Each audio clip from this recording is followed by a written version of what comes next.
Dinamika. Osnovni pojmovi i predmeti dinamike.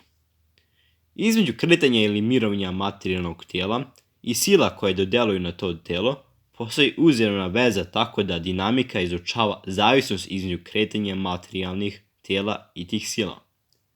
Na osnovu datih kretanja materijalne tačke ili tijela određuju se sile koje djeluju na to tijelo, ili se na osnovu datih sila određuje kretanje materijalnog oblika.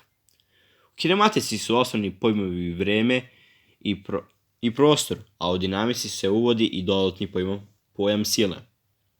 Sila je vektorska veličina definisana pravcem, smerom i intenzitetom, kao i napadnom tačkom. Sile su često promenljive i po pravcu, intenzitetu i smeru. Mogu biti aktivne i pasivne. Aktivne je teže da izvedu tijelo iz ravnotežnog položaja, a pasivne da ga vrate. Dinamika je dio mehanike koji proučava kretanje materijalnih tijela pod dejstvom sile i mase. Dinamika deli se na dinamika materijalne tačke, dinamiku sistema materijalnih tačaka i dinamiku krutog tijela. Osnovu dinamike čine osnovni zakoni dinamike, to jest aksiome, to jest Newtonovi zakoni. Tako da dolazi prvi zakon dinamike.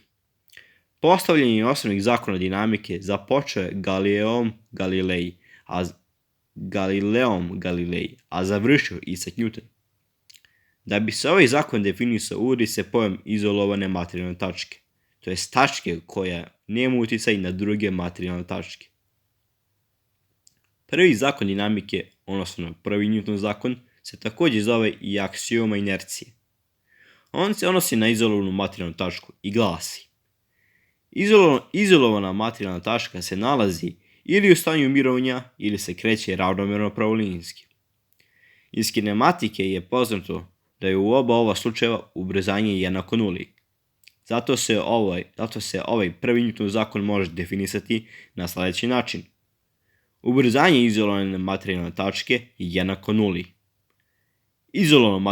Izolovana materijalna tačka ne može sama sebi da saopšti ubrzanje, pa se to svojstvo zove inercija ili inertnost. Promijeniti brzinu ili saopštiti ubrzanje materijalne tačke može samo delujuća sila.